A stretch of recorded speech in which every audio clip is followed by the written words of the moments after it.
സാമൂഹ്യ സുരക്ഷാ ക്ഷേമനിധി പെൻഷൻ ഗുണഭോക്താക്കൾക്ക് കുടിശ്ശിക ഉൾപ്പെടെയുള്ള ആനുകൂല്യ വിതരണങ്ങൾ സംബന്ധിച്ചുള്ള സുപ്രധാന അറിയിപ്പുകളെത്തി.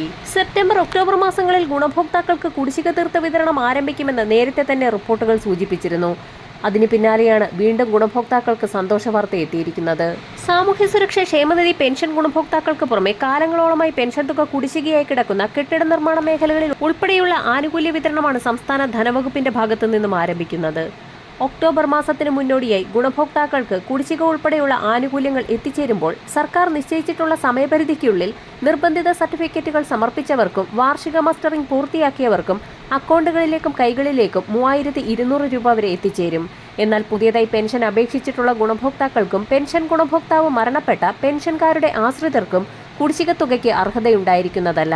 തദ്ദേശീയ തലത്തിൽ വാർഡ് അടിസ്ഥാനമാക്കിയുള്ള സോഷ്യൽ ഓഡിറ്റിംഗിന്റെ ഭാഗമായുള്ള ഭൗതിക സാഹചര്യ പരിശോധനയിൽ സ്വന്തമായി 4 ചക്ര വാഹനമുള്ളവർ, മറ്റ് പെൻഷൻ ഗുണഭോക്താക്കൾ വീട്ടിലുള്ളവർ, AC ഉൾപ്പെടെയുള്ള മെച്ചപ്പെട്ട ജീവിത സൗകര്യങ്ങളുള്ള വീടുകളുള്ളവർ, 1 ലക്ഷം രൂപയിൽ കൂടുതൽ വാർഷിക വരുമാനമുള്ളവർ തുടങ്ങിയ നിരവധി ആളുകളെയാണ് പുതിയതായി തയ്യാറാക്കപ്പെട്ട പെൻഷൻ പട്ടികയിൽ നിന്ന് പുറത്താക്കിയിരിക്കുന്നത്. ഇതോടൊപ്പം തന്നെ ഉദ്യോഗസ്ഥർ നടത്തിയ പരിശോധനയിൽ ഇരട്ട പെൻഷൻ വാങ്ങുന്നവരെ ഉൾപ്പെടെ കണ്ടെത്തിയിരിക്കുകയാണ്. ഇവർക്കെതിരെ കടുത്ത നടപടികൾ വരും ദിവസങ്ങളിൽ തന്നെ ഉണ്ടാകുമെന്നാണ് സംസ്ഥാന സർക്കാരിന്റെ ഭാഗത്തു നിന്നും അറിയിപ്പുകൾ വന്നിട്ടുള്ളത്. ഇതോടൊപ്പം തന്നെ വിധവാ പെൻഷനുകൾ കൈപ്പറ്റുന്നവരിൽ നിരവധി ആളുകൾ പുനർവിവാഹം ചെയ്തതായി കണ്ടെത്തിയിട്ടുണ്ട്. ഇതിനു പുറമെ ഗുണഭോക്താവ് മരണപ്പെട്ടിട്ടും അത് മറച്ചുവെച്ചുകൊണ്ട് ആശ്രിതർ പെൻഷൻ തുക കൈപ്പറ്റുന്നത് ശ്രദ്ധയിൽപ്പെട്ടിരിക്കുന്ന സാഹചര്യത്തിൽ ഇത്തരത്തിൽ അനർഹമായി കൈപ്പറ്റിയ പെൻഷൻ തുക പലിശയടക്കം തിരികെ പിടിക്കുന്ന നടപടികളിലേക്കാണ് സംസ്ഥാന സർക്കാർ പോകുന്നത്.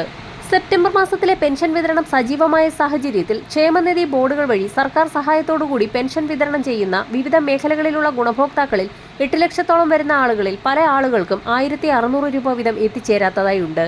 ഇങ്ങനെയുള്ള ഗുണഭോക്താക്കൾക്ക് വെള്ളിയാഴ്ച മുതൽ തുക എത്തിച്ചേരും. ഇതോടൊപ്പം തന്നെ 8 ലക്ഷത്തോളം വരുന്ന NSAP വിഭാഗത്തിൽപ്പെടുന്ന ഇന്ദിരാഗാന്ധി ദേശീയ വാർദ്ധക്യകാല പെൻഷനുകൾ, വിധവാ പെൻഷനുകൾ, ഭിന്നശേഷി പെൻഷനുകൾ കൈപ്പറ്റുന്ന NSAP പെൻഷൻ ഗുണഭോക്താക്കൾക്ക് 200 മുതൽ 500 രൂപ വരെയുള്ള കേന്ദ്രവിഹിതത്തിൽ കുറവ് വന്നിട്ടുണ്ട്.